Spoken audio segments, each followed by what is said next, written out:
सर्दियों की ठंडी शाम थी। सूरज ढलने को था और गांव के किनारे बहने वाली नदी के पानी पर उसकी सुनहरी किरणें बिखर रही थी। ठंडी हवा के बीच पत्तों की सरसराहट एक अजीब सा सन्नाटा भर रही थी। गांव के एक कोने में एक छोटी सी झोपड़ी के अंदर बूढ़ी अम्मा, जिनका नाम राधा था, चूल्हे पर खाना बना रही थी। उनकी उम्र अब 70 के पार हो चुकी थी। शरीर कमजोर हो चला था, लेकिन उनका दिल अब भी उम्मीदों से भरा था। राधा अम्मा का एक बेटा था, रोहित। वह बचपन से ही होशियार और सपने देखने वाला लड़का था। उसने बड़े शहर में जाकर कुछ बड़ा करने का सपना देखा था। जब रोहित ने गांव छोड़ा था, तो उसने अम्मा से वादा किया था, मैं बहुत बड़ा आदमी बनूंगा और आपको यहाँ से ले जाकर शहर में अपने साथ रखूंगा। उस दिन अम्मा की आंखों में खुशी के आंसू थे।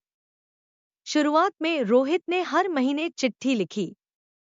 वह अपने सपनों और संघर्षों के बारे में बताता। अम्मा उसकी चिट्ठियों को अपने जीवन की सबसे बड़ी दौलत मानती। लेकिन धीरे धीरे चिट्ठियां कम होती गईं। एक दिन ऐसा आया जब चिट्ठियां आनी पूरी तरह बंद हो गईं। अम्मा हर रोज पोस्टमैन का इंतजार करती। जब भी कोई चिट्ठी नहीं आती, तो उनकी आंखों में मायूसी झलकती। ले उन्हें समझाते, अम्मा, अब रोहित नहीं आएगा। शहर के लोग अपने गांव घर को भूल जाते हैं।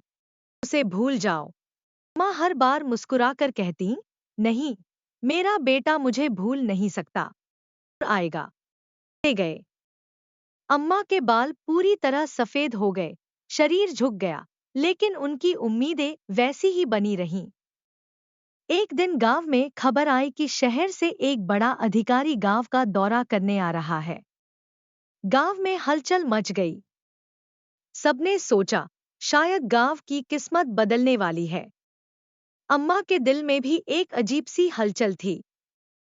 उन्होंने सोचा, शायद यह रोहित हो। वह पूरी रात सो नहीं सकी। सुबह सुबह उठकर उन्होंने अपने पुराने संदूक से एक साड़ी निकाली, जिसे रोहित ने आखिरी बार भेजा था। उसे पहनकर वह अधिकारी को देखने के लिए गांव के चौपाल पर पहुंच गई। अधिकारी बड़ी गाड़ी में आया। वह सूट बूट में बेहद रौबदार लग रहा था। लोग उसकी जय जयकार कर रहे थे। अम्मा दूर से उसे देखती रहीं। उनकी आंखों में खुशी और डर का मिलाजुला भाव था। वह अपने कांपते पैरों से उसके पास गई और धीमी आवाज में बोली, बेटा, क्या तुम रोहित हो? अधिकारी ने अम्मा को देखा। पल के लिए वह चुप हो गया। उसकी आंखों में करुणा झलकने लगी, लेकिन उसने खुद को संभाला और कहा, नहीं अम्मा, आप शायद गलत समझ रही हैं। अम्मा के चेहरे पर मायूसी छा गई। वह धीरे धीरे पीछे हटने लगी, लेकिन उनकी उम्मीद अब भी टूटने को तैयार नहीं थी। अधिकारी ने अम्मा को पीछे जाते देखा। कुछ सोचकर वह उनके पास गया और बोला, अगर आपको मेरा बेटा समझने से खुशी मिलती है, तो मैं आपका बेटा बन सकता हूँ। उस दिन के बाद वह अधिकारी हर महीने अम्मा से मिलने आता। वह उनके लिए हर जरूरत का सामान लाता और घंटों उनके पास बैठकर बातें करता। धीरे धीरे अम्मा की सूनी जिंदगी में फिर से रौनक आ गई। अम्मा अब पोस्टमैन का इंतजार नहीं करती थी। उनकी आंखों में एक सुकून था। उन्हें इस बात की परवाह नहीं थी कि वह रोहित था या नहीं। उनके लिए अब वह उनका बेटा था। अम्मा ने अपनी जिंदगी के आखिरी दिन उसी उम्मीद और सुकून के साथ बिताए।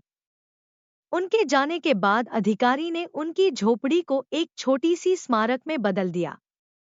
उस पर लिखा गया, यहाँ राधा अम्मा रहती थी, जिनकी उम्मीदों ने सबको जीने का तरीका सिखाया। यह कहानी अधूरी थी, पर उसकी अधूरी दास्तान में ही उसकी खूबसूरती थी।